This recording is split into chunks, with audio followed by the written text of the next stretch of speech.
Turn my mic on. Aye. Is that better? Okay, good evening, and thank you for participating in our monthly meeting of the Parks and Advisory Board. This meeting is being held both in person and remotely via Zoom. Before we begin, there are some guidelines and general instructions for the meeting. Please silence your other communication devices, such as your cell phone or desk phone. This will ensure that we are not hearing any feedback or causing interruption during the meeting. Members of the public attending on Zoom, except for board members and county staff, will be placed on mute by the host. The chair will announce opportunities for public comment, which are included in the meeting agenda. Please adhere to the speaker time limit. For those on Zoom, if you would like to make comment, please click the raise hand feature to signal that you would like to comment during the public comment period. You will be unmuted. Please announce your name before speaking. For those calling in using the phone line only who wish to comment, dial *9 on your keypad to signal that you would like to comment. Please announce your name before speaking. Thank you very much. So welcome, and let's go ahead and go through introductions. Shall we go with the board members first? Online. Hi, Amy Smalley, South Kitsap.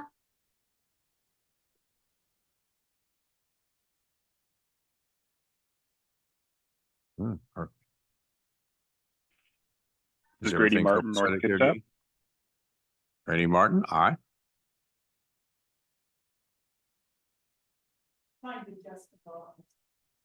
Yeah, for those who are on Zoom, we're adjusting the volumes here.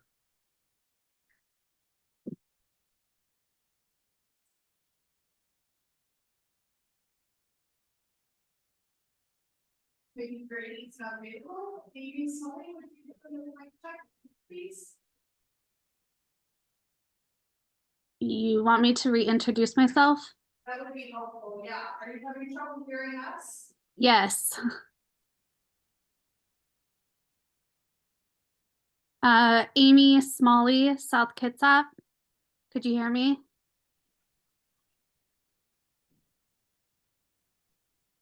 This is Grady Martin, North Kitsap.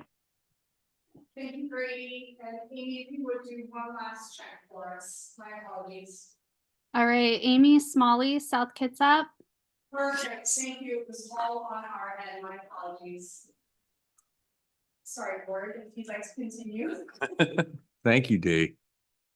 Board members. Linda Berry Mare, North Kitsap. Dawn Doctor, South Kitsap. Nancy Whitaker, Central Kitsap. And Larry Walker, South Kitsap. And now staff members. Alex Wisniewski, Parks Director. Alex Hardy, Marketing and Events Supervisor. Irene Weber, Natural Resource Program Supervisor. Chuck Cazzetto, Marketing, Communications, and Public Relations Coordinator.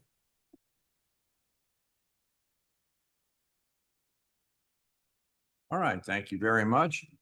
Okay, first official business is the adoption of the April 17th, 2024 meeting minutes.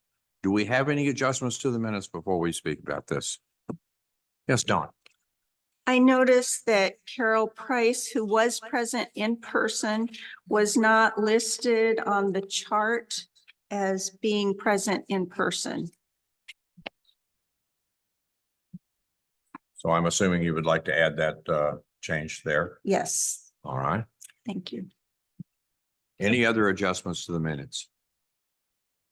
Hearing none. Yes. I'll make the motion to approve the minutes as modified. We've got a motion. Do we have a second? I will second. We have a motion and a second. Any discussion? Hearing no discussion, all those in favor, please indicate by saying aye or raising your hand on Zoom. Aye. Opposed? Minutes carry. Thank you very much. Public comment. 3-minute time frame, please.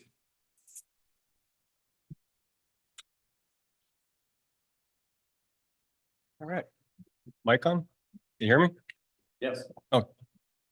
I'm Sam Huff. I'm here to represent the West Sound Disc Golf Association. So the West Sound Disc Golf Association is a 501c3 organization focused on disc golf advocacy, volunteer stewardship in the Kitsap County parks, Organization's goal is to foster a strong community for disc golfers in the West Sound region. We promote disc golf as an environmentally social, physical, beneficial sport.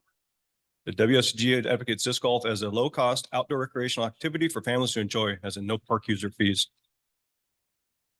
The WSGA has recently entered a user agreement with Kitsap Parks to install a temporary disc golf course to use for 6 special use events for 1 full week in a month from May to October at the Square Lake property. The disc golf equipment will not be available to use for non-event play. To prepare for this play opportunity, the WSGA volunteered more than 194 hours to start the development of the temporary disc golf area at Square Lake property, which is designated as specialized in the master plan for Coulter Creek Heritage Park. The area focus was general trail brushing, storm cleanup, trash collection from illegal dumping. We picked up 4 or 5 large bags of trash there is before they logging the gate. Anyway, long story, but yeah, we cleaned up a bunch of trash in there. So the temporary disc golf event is still very rough condition, and the WSGA will continue to host work parties to improve the park for future events. The WSGA is enthusiastic about the ongoing development of the new disc golf course at Kitsap County. The collaborative efforts between Kitsap Parks and the WSGA has played a pivotal role in creating a thriving, enjoyable space for both seasoned players and newcomers alike.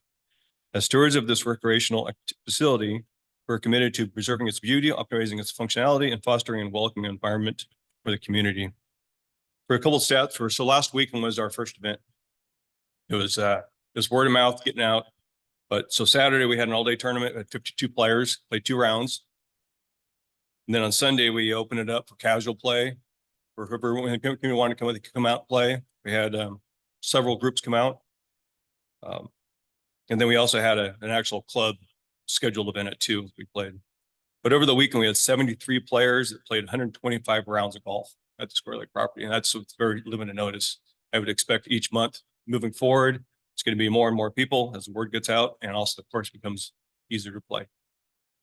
So anyway, thanks a lot for giving us opportunity to try disc golf at Square Lake. Thank you very much.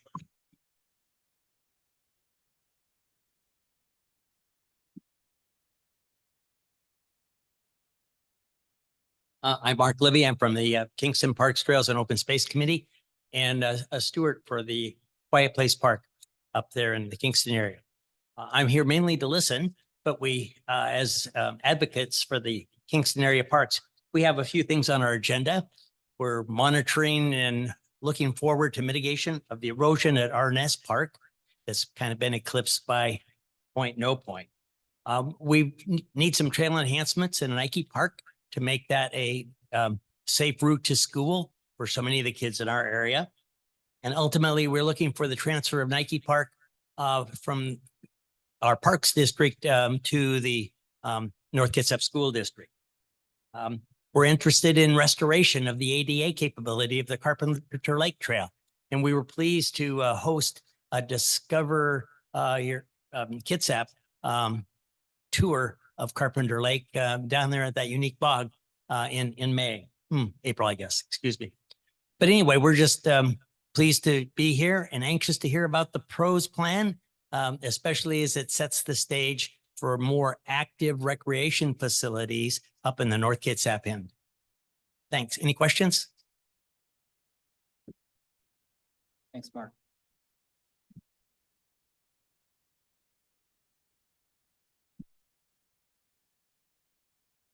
Good evening. My name's Casey Patton. I'm with the Kitsap Aircraft Radio Control Society. And I'd like to go ahead and report for the month of April, our field use hours was 310 hours. We did 21 hours of maintenance and expended $146.43 in that effort. Last Thursday, I knew that Air Force One was going to be coming to Seattle. So I went over to the Bremerton Airport, and there is a brand new airport director. His name is Cole Barnes. He's been in position for 1 month. And so I got with him, introduced myself, told him that we needed to go ahead and be on the distribution list for the NOTAM. That means a notice to airmen. Because anytime the Air Force One is going to be coming into an airport, there is no flying at all when he's approaching or when he's taking off. And so Friday, we had no flying. And then on Saturday, there was a group of people that was out at our field. They stopped flying during that time frame, but they also experienced an air show because there was a civilian pilot that didn't get the word, and he was flying into Bremerton, and all of a sudden there was a great big sonic boom, and the next thing you know, there was an F-15 that was flying that was doing the Cobra maneuver to try to get him out of the airspace. And they finally went ahead and he realized that he was doing something wrong. He departed stage left in the F-14 or the F-15, departed stage right and went back to Portland. I'm probably sure that the pilot went ahead and had to do some laundry after the flight. So, thank you. But he does have a heck of a story to tell the kids. Any more public comments online? All right, seeing none. Next item on the agenda is special presentations and reports, board discussion, visiting parks and other things. Okay, that sounds rather, it's kind of a loose little thing there. It's a lot of times we're kind of provincial in where we play. South Kitsap people usually tend to stay in the south end. North Kitsap people stay in the north end. Central Kitsap people stay in the central Kitsap area. And it's been, brought to my attention that possibly we might want to look at the possibility of board members having field trips to other properties. Let's go take a look up at North Kitsap for a while. Let's go look at South Kitsap for a while. With Nancy's permission, we can go look at Central Kitsap for a while. And I've actually done some thinking on this and everything, because the first thing when this was kind of tossed onto my inbox, I got to thinking about, Public Meetings Act and stuff like that, getting more than getting a quorum of advisory board members at a park. And honestly, as long as we announce that we're going to be doing it, that the Parks Advisory Board members will be touring X property, we're well within the confines of the Open Meetings Act. And also, it will give the people who like to recreate in those parks perhaps a chance to meet the advisory board members, which I'm not sure about you, Alex, but I believe that would be a very win-win possibility. And so I'm kind of curious what everybody else thinks about this. I got one other bee in my bonnet, but let's kind of suspend Robert's rules for a few minutes here, and let's just kind of discuss how do you feel? Well, I know that there's certain parks I've never been to in Kitsap County, and some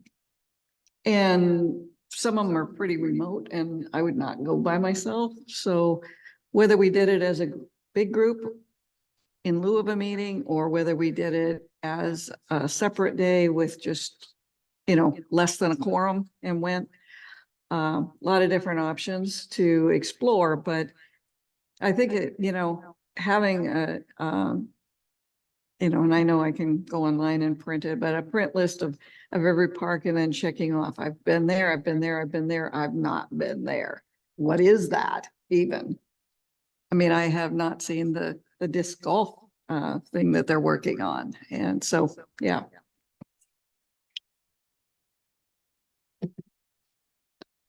I like the idea. Maybe it could be something right before a meeting. Kind of combine it with a field trip site visit and meet in one of the facilities that are nearby. Or we could be at a different time, but I expect during the summer, I don't know, this weather is pretty darn great. People are going to start getting pretty busy, so. Well, for the people that work, I mean, it's nice that it's going to be daylight till 10 o'clock. I mean, we could take an evening and hit a lot of parks, just carpooling. I like the idea also because I would like to understand what the needs on some of the parks are that I haven't been to and see like update for some things that are going on. They're currently taking a lot of park, Hansville kinds of things, and just get a feel for those types of issues and talk to the stewards and find out how their needs are being met and what we could do for them. Okay, how about our online participants? How do y'all feel about this? I think it could be a really great idea, but with limits for some of us who work and don't have a lot of free evenings.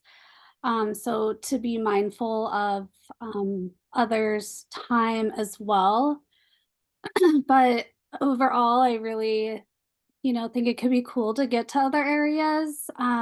Maybe not adding, I don't know. I feel like there needs to be more discussion. Like, could you follow the Open Meetings Act at parks and invite others and get the information out in time? That could be beneficial for those of us who join the board and attend the meetings. But also my time is very valuable to me and I don't have a lot of extra time to just take another day out of my evening away from my family. And so that is one area where I see concern. So if it's optional, that would, be nice if you're making an extra thing. But it's something I would love to do. I see lots of things that I would love to do and I just can't fit them in. But maybe, we could somehow make it work. Oh, it definitely would not be I any. second Amy. Mandatory. Yeah, go ahead, Grady. Yeah, I second Amy with the family, small kids obligations, but I really like the idea of exploring some new areas. I was wondering if we could tie any of the visits to, some of the capital projects plans or plans that we have for some of the parks to go and see in person, some of the projects that we're looking at or are underway, or some areas that are in need of attention. That would be interesting for me, so that when we bring them up and talk about our plans, the things that the parks department is doing, we can have some personal experience with those areas if we haven't. Okay, thank you. John, do you have any take on this? Yeah, excuse me. I, early on in my career on the Parks Board, was able to get a couple of days trips through the county, missed a lot of parks, but we got to see a lot of parks. And it was very interesting, the ones that I hadn't seen before. But since then, I mean, we've got Coulter Creek, we've got Square Lake, we've got a bunch of those new ones where I haven't been and would be interested in going to them. And that would be, to me, whether we did it on an evening or whether we did it on weekends, whatever, when people are available. I think it would be a worthwhile thing for those of you who haven't been to a lot of the parks. It's eye-opening in times. And a little thing I did, so I was at the oncology lab today for 7 hours. And one of the things, I got into a conversation with a couple who live in Hansville. And I got a very different look at what the boards mean in the north end of the park. North Kitsap Heritage Park has its own board of directors. The Port Gamble Park has its own board of directors, i.e. the mountain bikers. And there was one other that this lady was saying has their own board of directors. She was really surprised when she heard that when I told her that I was on the Kitsap County Parks Advisory Board and that there are no separate county boards other than what come under the purview of our advisory board. Somehow the word has gotten out that these are separate entities in themselves from Kitsap County Parks. Don't know where they came from. They were just people that lived up there and were kind of interested. Oh, and the other thing said was that they were told by somebody and it's been pretty well floated up there, that the corner section there at Hansville, where we are going to be rerouting the creek and everything, was going to be turned into a parking lot. And if that's not a piece of misinformation, I don't know what it is. So I have no idea who's putting it out, but somebody is. And like I said, they were rather surprised when they found out there was a separate board for the entire county. So anyway, if I make it through this whole meeting, I'll be lucky. So it's nap time for me. That's all I have.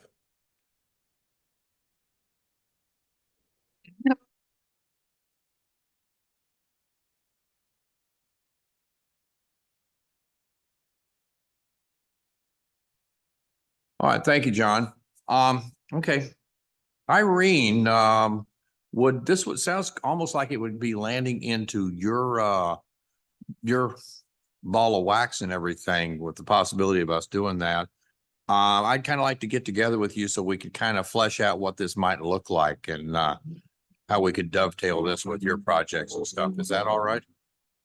Yeah, that'd be fine. It sounds like there's some misunderstanding of the difference between, boards and the stewardship groups.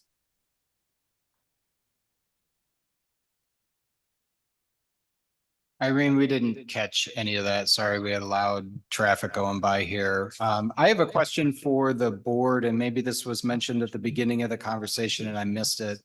If so, my apologies, but I'm curious, the getting together to go visit the different parks, to learn more about them and experience them. Is that, and I appreciate the consideration of potentially doing this at less than a quorum, so we don't have to do public meetings notice and all that stuff. But was this intended to just be board members going to visit, or intended to do it in a more formal way, coordinated with staff? The answer is a definite maybe, subject to future frequent and inopportune revisions. How's that for a good bureaucratic answer?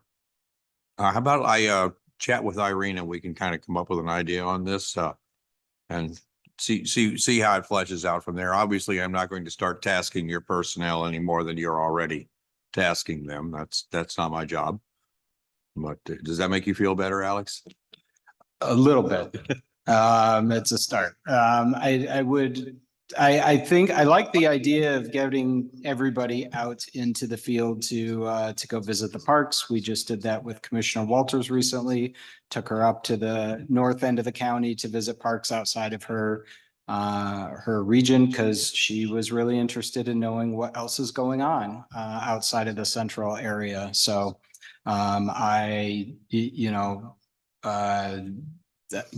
I lost for words, but I think it's a great idea. I think the inclusion of staff challenges it to work hours and work days.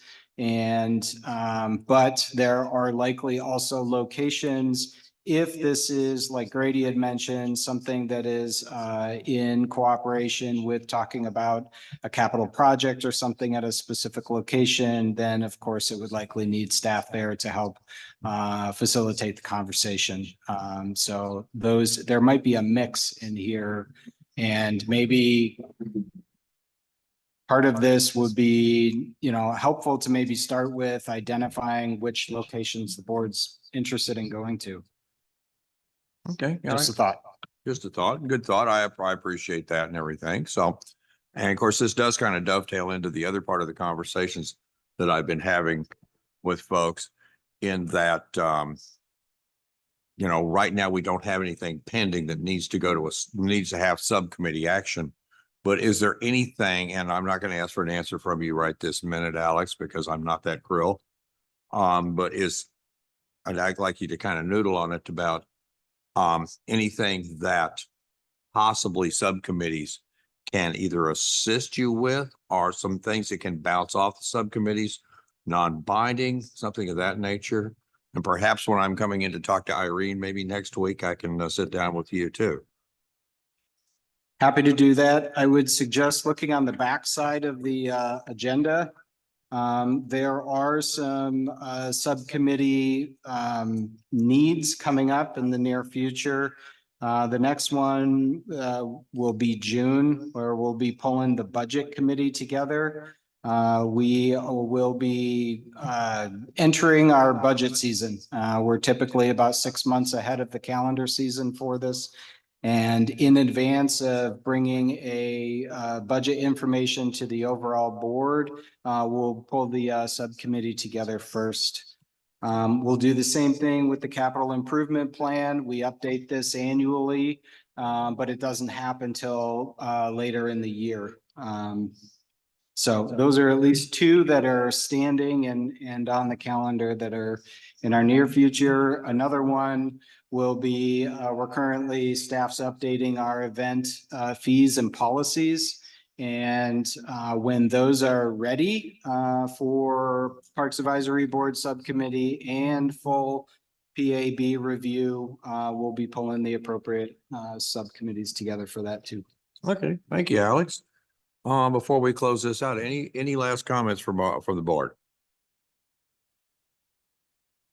I hear nothing, so we will move on about our agenda. Let's see. Running in and out of my bifocals here. Alex, segueing right into you, Parks report. All right, we have a light touch on some items tonight. Let's see, I have a couple very unfortunate items to start with. We'll start with the bad news and end with some medium news. Bad news is the grant that we presented on a couple months ago for through the RCO office, the Community Outdoor Athletic Facilities Grant to assist with funding for the Gordon Fields development. Just as a reminder, this is going to, or was targeted to replace the synthetic turf field on Gordon 1 and take Gordon 2, develop it into a new synthetic turf field. We were below the cutoff mark on that one. We did not score well enough to be invited to apply in the final round. So unfortunate there, but it does not impact the fact that we still need to replace the turf field and continue development of new athletic fields. So we will be looking to move this project forward in our updated CIP that's will come out of the pros plan and come forth before the Parks Advisory Board and the commissioners late at the end of the year. John, I see your hand is up. What's that? Oh, it's. No, somehow I got clicked on. I have a question on that, Alex. I was wondering in reading that if it's any possibility of getting some funding from the Public Facilities District. They are not accepting applications for new projects at this time. So that this was an existing project? Yeah, I talked to They're them still about not- that. Okay, too. you tried Yeah, it. All right. I tried. Went down that rabbit hole. Yeah. Alex, what does it cost to do this? The entire project for the cost of replacing the synthetic field is about $600,000. New field, the entire project is about 2.8 million is our estimate. Nothing is cheap anymore. The other piece of sad news to share with the board, you will notice that there is a regular who's normally with us that's not here tonight. Brian Hauschel resigned from his position as M&O program supervisor. He ended up getting a new job as the Parks Operations Manager with the city of Bremerton. He just started this past Monday, so hats off to Brian, a good career move for him. Just a big bummer for us. We have the position has been announced. We're 2 weeks into it being advertised, and we'll be doing first round review of applications on Monday. So if you know anybody, send them our way.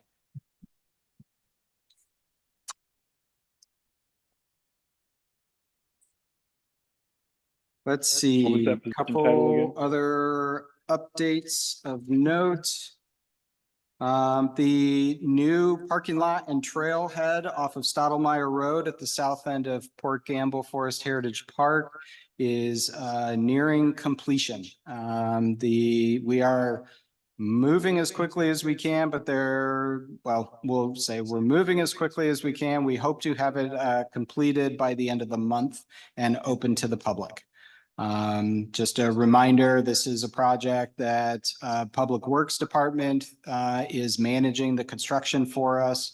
And so they're the direct link to the contractor. And this is a 25 stall parking lot and trailhead with 5 pull-through spots, 5 pull-through stalls for truck and trailer for equestrian access into the south end of the park. The north end parking lot is currently at 30% design and is still on target for construction in early 2025.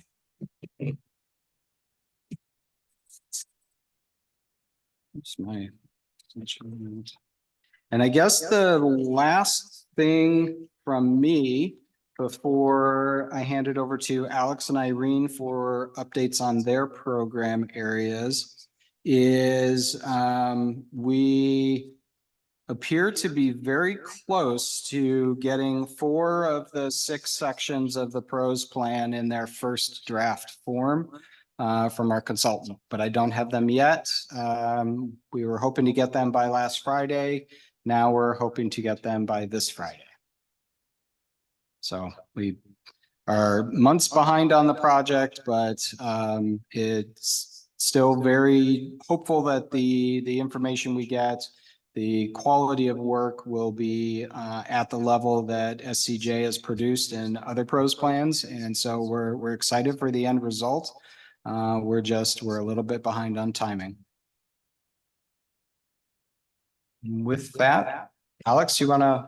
Quick question. Oh, sorry. So does that mean, or I guess it's pretty hard to tell when we might be discussing that again, this board? Or I hope June. Okay. I hope at our next month, Okay. our next meeting. Okay. Yeah.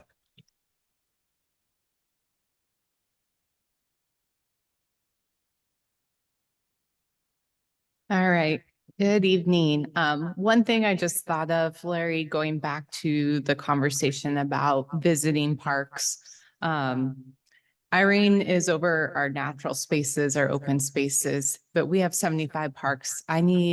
I really need help getting support with our fields, our picnic shelters, our facilities. So please keep that in mind as you come up with a list of parks to visit. I would greatly appreciate board involvement in seeing those parks and getting support with some of the field shortages that we have going forward. Did I just hear you say to a retired federal bureaucrat who's been a professional volunteer and knows how to draft people that you're actually raising your hand to volunteer? I will take that under advice. I will help with Irene, yes.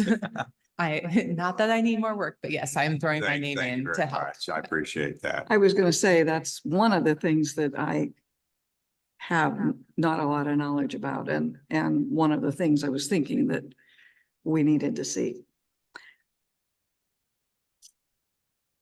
Thank you. Okay, with that, I will jump into my event update for the month. One thing I'm going to point out is on the screen is correct, but in the packet that's online, the numbers that are listed on top, I got them backwards. So I've corrected it here. The numbers are correct. It was just the 280 was showing on the green where the 159 is. So I apologize, my oversight, but it's correct here on the screen. So this is a snapshot of our community building rentals year to date. We are in great shape as we still are accepting reservations for the year. So you can see with our Eagles Nest rentals, we're way ahead of where we were in 2023. Island Lake, we are right on track. And again, we still have most of the year to book, and we will definitely pass what we did in 2023 on all the buildings. One thing to note, Long Lake, we are doing quite well there this year. And that's great, or that's due to our maintenance staff putting in the effort to update countertops, paint the building, add new light fixtures. So we've done some cosmetic upgrades that have really made it more appealing to rent.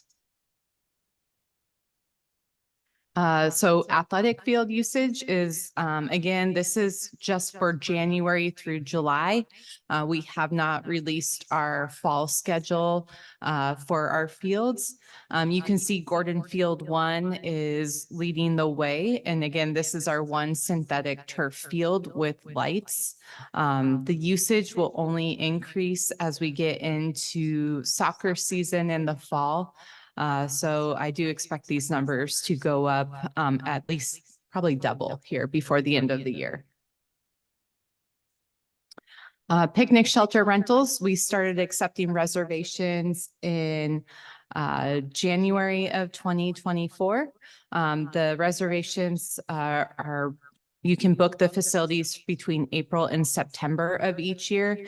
You can see Silverdale Waterfront Picnic Shelter there in the blue is our most favorited picnic shelter, but it's right next to the playground and it's right on the water. So those are things we're keeping in mind as we move forward with some of our capital projects. And then fairgrounds events, again, we are right on track. You'll notice the pavilion and President's Hall, we have already exceeded what we did in 2023.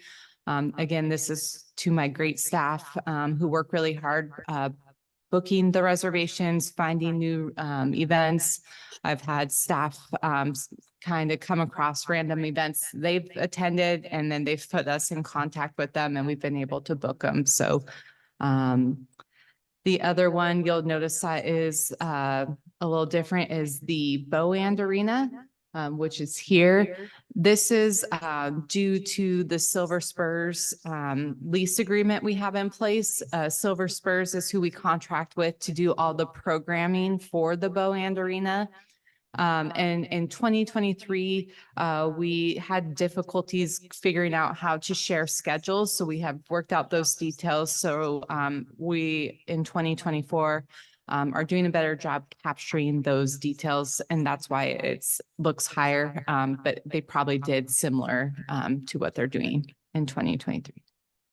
And then lastly, the special park events. Again, I'll start with the noticeable one here at Anna Smith Park. This is really high just because last year we did not capture any of the Master Gardener activity at that park. So you'll see this is all the Master Gardener events that are going on at Anna Smith, but everything else is right on track. You'll see Port Gamble is lower, and this is due to the airfield closing July 4th weekend. So all the July, August, and September events that are usually held up there, because they're losing the parking and event space, they have decided not to host their event. So you'll see that is lower for this year. Any questions on the data? I just quickly breezed through. Alex, I was wondering about the baseball fields over here. Is that shown on these fields? Yes, so the baseball fields here at the fairgrounds, they're called the Lobby Fields 1 and 4. There are 4 fields here, but fields 2 and 3 are booked and managed by the Central Kitsap School District. Thanks.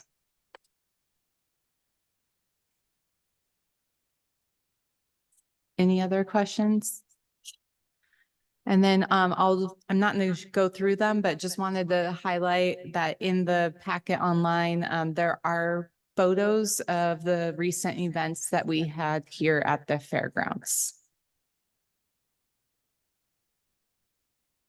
More question, both for the Central Kitsap School District, those 2 fields, I think they were built and paid for by the county for the parks, but are being managed by the Central Kitsap schools, and also up in North Kitsap, the Strawberry Field and the North Kitsap High School football field. The county was a significant funding partner. Do you know anything about the public use allowed or, approved by both those two school districts, how they're doing in managing public use to facilities where there was joint funding? So I know with the Central Kitsap School District fields, the Lobie fields 2 and 3 that are here, we have an agreement in place, but they use their school funding to turf the fields and make some improvements to them. So with that, we allow them to do the facility rentals on that. They do open up the fields to the public for use and field rentals. However, it's only after the school activities are scheduled. So a lot of times when, for example, during football season, you will have football practice after school, then you might have girls soccer out there. So the field won't be available until 7 or 8 p.m. in the evening, which only leaves, maybe an hour to 2 hour time for a public group to get out and rent that field.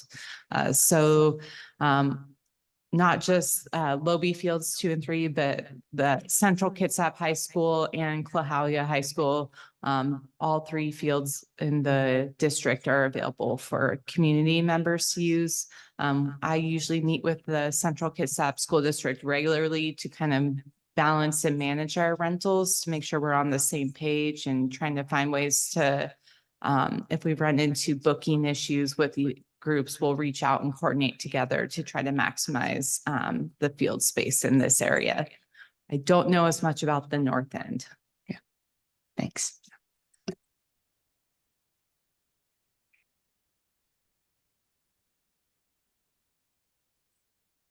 Irene, you want to hop on? Sure. Can everybody hear me okay? Loud and clear. Great. All right, I'm just going to highlight a couple of things we've got going on in here. The first off is our Discover Kitsap Parks walks. In April, we had a walk at Newberry Hill Heritage Park on the 27th, led by our own Larry Walker and Aaron Bartleson. This was a walk that provided an opportunity for the community to learn about the restoration and forestry work that's been performed at this park over the last 10 years. In May, we're going to have a walk in South Kitsap Regional Park led by Kevin Cedar, our forester, on the topic of forest restoration as well. Just based on the discussion we've been having about Parks Advisory Board members wanting to see other parks, I think these Discover Kitsap Parks walks are a really great opportunity to see parks that aren't maybe in your region. So keep an eye out for those. I do have the upcoming Discover Kitsap Parks walks in all of these board minutes, and it's also advertised on our website on the events page as well as on our social media. So keep an eye out for that. It's a great way to get to know the parks and what type of work is going on within them. Another event we had last month was the Bio Blitz. This was organized by Robin Salthouse and Marion Allen in collaboration with park staff. A Bio Blitz is a citizen science data gathering event where folks can go out either in groups or independently and record what species they see at the park in an app called iNaturalist. On April 27th, we had a foray event where we organized groups of people that were able to go out together and collect the species data within the park, which a number of you participated in. So thanks for coming out. Over the course of the project, we had 54 observers contribute data to our project and identified over 180 species within the park. Another great thing that we had going on last month was our Earth Day events. So on April 20th, Parks hosted 3 Earth Day events at various places throughout the county. One at South Kitsap Regional Park, where we had 101 volunteers from Kitsap Bank work on Scotch broom removal. We had about 21 volunteers doing blackberry removal around a cedar planting at the Hansville Greenway, and a small but scrappy 6 volunteers at Newberry Hill Heritage Park also working on Scotch broom. Overall, we had 128 participants who achieved approximately 7 acres of invasive plant removal across the county on the 20th, which was great. And that is the majority of my update for today. Yeah, that's what I got. Let me know if you have any questions.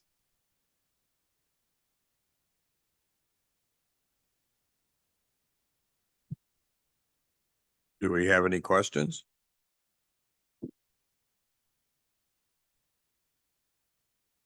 All right, hearing no questions, subcommittee reports, we do not have any.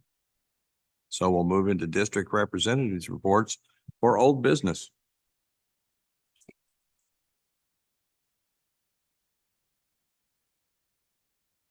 No old business from any of our. Don, y'all did nothing in Coulter Creek? We had a report.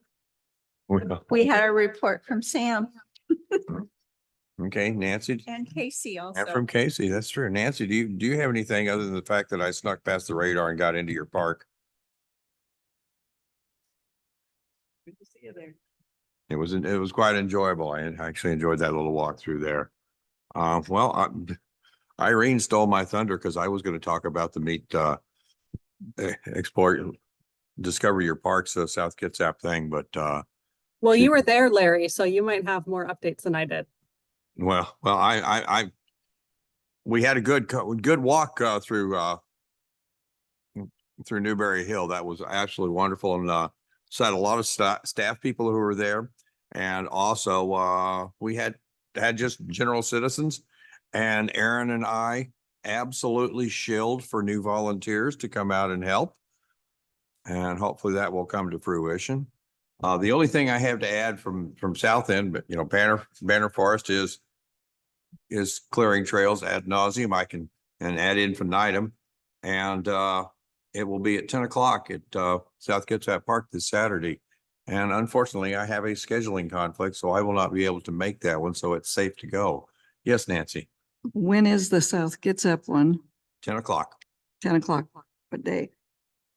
This coming Saturday. Saturday. Okay. And yes, the county commissioner was on the Newberry walk, as were a lot of other county employees. And I really encourage everyone to come out because it gives you the opportunity to meet with Kevin Cedars, who is the new forester, and he has a lot of good information to share.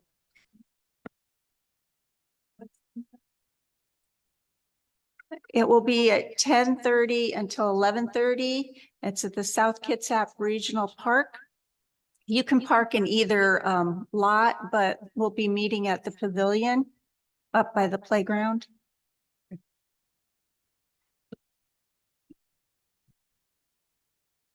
I have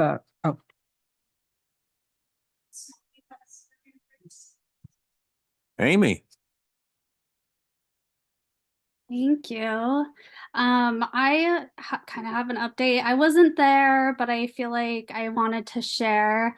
I used to be a steward at Harper Park and spent a lot of time there and got the opportunity to meet Jim, who kind of took me under his wing and just was great. But I just saw on Facebook that they finally dedicated the bench to him and Marlene, and it just looked like a beautiful dedication. And I just wanted to, like, seeing that, like, just made me really happy that that happened. And he's been volunteering and working so hard in the parks for such a long time.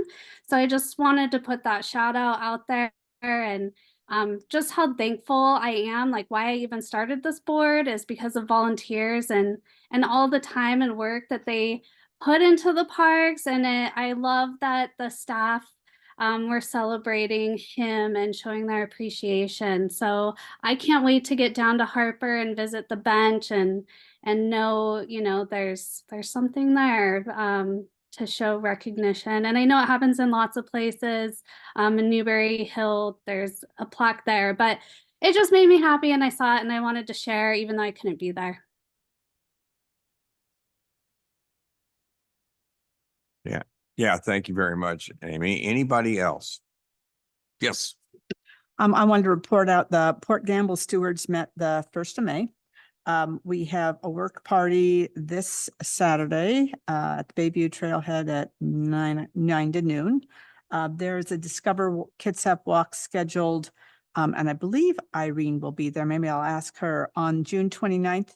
Irene, it says our Forest Fund. Is it also, were you also going to be there on the June 29th Discover Kitsap Walk? I am not sure, but I will check my calendar. I believe the Our Forest Fund, Lynn, Kim, and maybe Alia are the primary leaders of that one. Okay.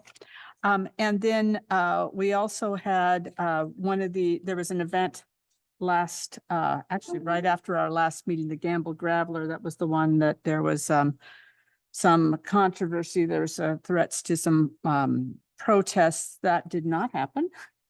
So that was good. But it was a very nice event, and it actually, that's the second year in the row that has raised some money for the park. So there's now about almost $1,200 in the a nonprofit under a Kitsap Community Foundation for the park with that. There's a restoration meeting coming up here in May 21st, so just next week. And we have at the end of the meeting, there's a fair amount of discussion about the concerns about road traffic on State Route 104. Right now, we have a constriction in parking. The Bayview Trailhead is usually overly busy, and people are parking across the road and crossing the highway. And at that location, there is not a reduced speed limit. And so there was some discussion about wanting to touch base with the county. I don't know if it's Public Works or Parks or who we might talk to see if it might be possible to at least ask WashDOT to consider reducing the speed limit. I know that is a very difficult ask with WashDOT. But the other thing that might be a possibility is those blinking lights that come on when people are walking across the street. So wanted to share that there's concern that there is, I know I've seen families with children and bikes running across the highway, and it's a scary highway, and I don't know if, but wanted to mention that came up. We know that the Parks Department does not get to lower the speed limits on the highway. It's sometimes WashDOT has pretty horrific standards for when they'll actually act. And our next meeting is June 5th. I also had brought, I know Lisa had mentioned a couple times that she was, and some other people were mentioned about the concerns about events in the park. Specifically that one bike event. And I had found, because I was cleaning off an old thumb drive, a presentation back from, I think it was 2011 or 12. And it was a fundraising informational presentation by Great Peninsula Conservancy. And it was talking about the import of an eco-recreation hub. So, there's talking about the economic benefits of both preserving the park for recreational events and also shellfish harvesting. So just I'll have this next time. So if Lisa comes, I can pass it to her. But it is that was long envisioned as part of the park, and that's all I've got. Thank you very much. Anybody else?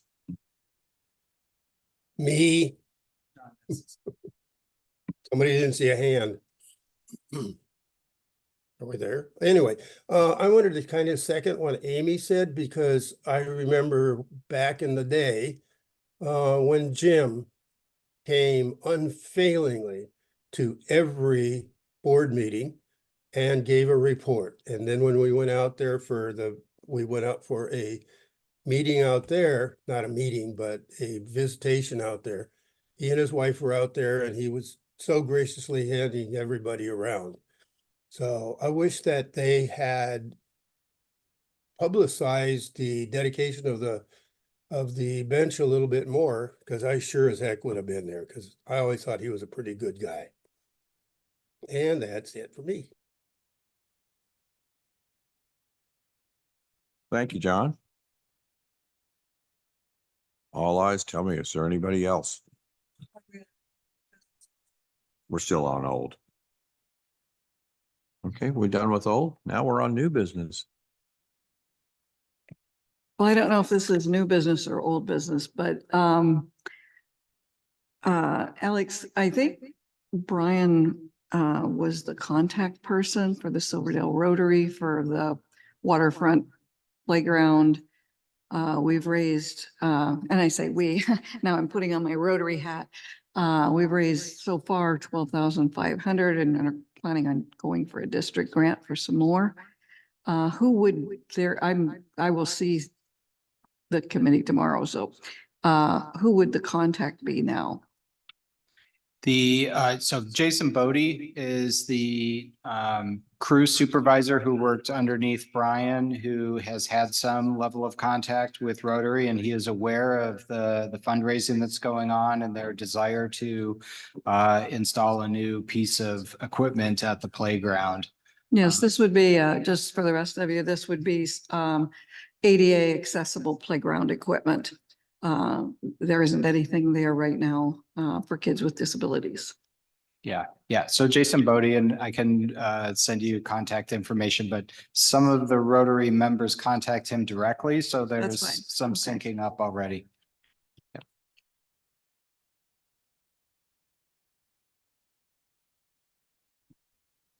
Any other new business?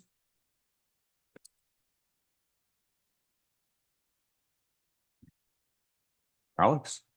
So one item for the board is the next meeting is our regularly scheduled third Wednesday of every month, lands on June 19th, which is our newest holiday, Juneteenth. So the county will be off. Wanted to have a conversation about a potential reschedule with the advisory board to a different day. We could target a different Wednesday on a different week, or move it one day to the Tuesday or Thursday on either side of that. Just want to pose that as see where the board is at. No, I know. My thinking is we just move it to Tuesday. That would be probably the easiest thing, although everybody's calendar is probably already focused around that. Hey, Alex, how about you send that question out, blind copy to the members of the board so they can respond back to you and you can let us know. I can definitely do that. Well, I thank you very much. You're a gentleman and a scholar. We'll do a little poll. See where we land. Well, thank you very much. Any other new business? Well, public comments again. Any more public comments? Just a comment, maybe Juneteenth might be a good evening to do some park visitation as small groups. Okay, that's an idea. All right. Yes, sir. The Scotch Broom is really out now. And as we look at the North Kitsap Heritage Forest, it's going to be subject to some logging and clearing. We have the prospect of a lot of Scotch Broom going in where the last harvests are made. What's the plan to control Scotch Broom? Let me know. Scotch Broom's a challenge to manage. Irene, is this something that you might want to speak to much better than me? Sure, I can speak to this a little bit. We're extremely limited in what we can do with Scotch Broom because we're limited in, we're restricted. We cannot use herbicide on county parks property. So we are limited to mechanical removal only. I mentioned earlier our Earth Day project where we had approximately 300 people hours put into mitigating Scotch Broom, and that really only handled about 7 acres worth of Scotch Broom. So if you multiply that by our entire county, I mean, that's a lot of work. So we're extremely limited in what we can do. We are trying to focus in Port Gamble, we're trying to focus on removing Scotch broom around trees so that those trees can come up and shade out the Scotch broom because it doesn't thrive in an understory or in a shaded environment. So that is really our best bet for now. The type of work that would be done within North Kitsap, if we do end up doing additional thinning in there, would increase the amount of light to the understory, which could create some blooms of Scotch broom in certain areas, but it would still be a shaded environment that wouldn't create kind of that big flush that you see in a clear cut.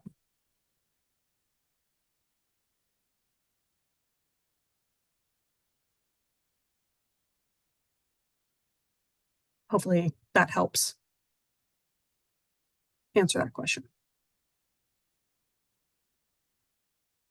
Sorry, so on the areas where the county doesn't have the timber rights and the timber company has that last harvest right, my expectation is that they'll pretty much clear cut it. Does your comment about shading apply there, or are we just gonna have all bets off?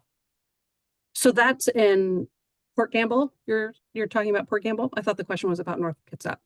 Oh, no, it was about Port Gamble. We got North Kitsap under control years ago by manually getting in there and pulling it out on Spine Line and a few of those trails. The one we're looking where we see spots now is up there in the Port Gamble Forest Heritage Park.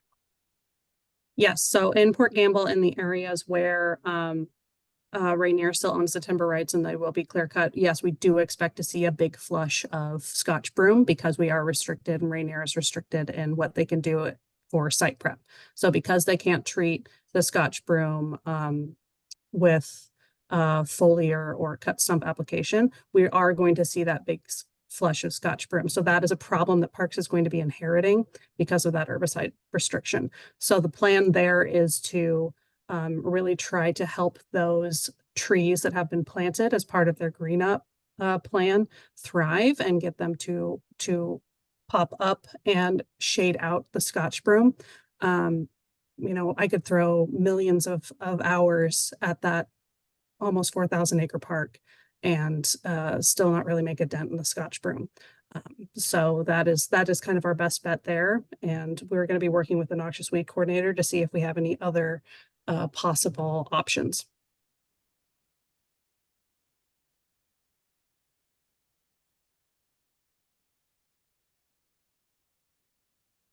Yeah, John.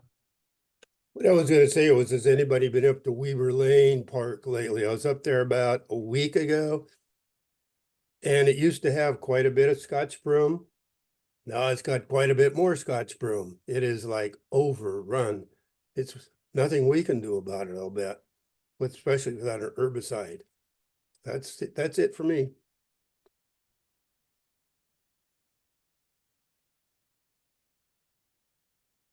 Okay, thank you, John. Do we have any more public comments?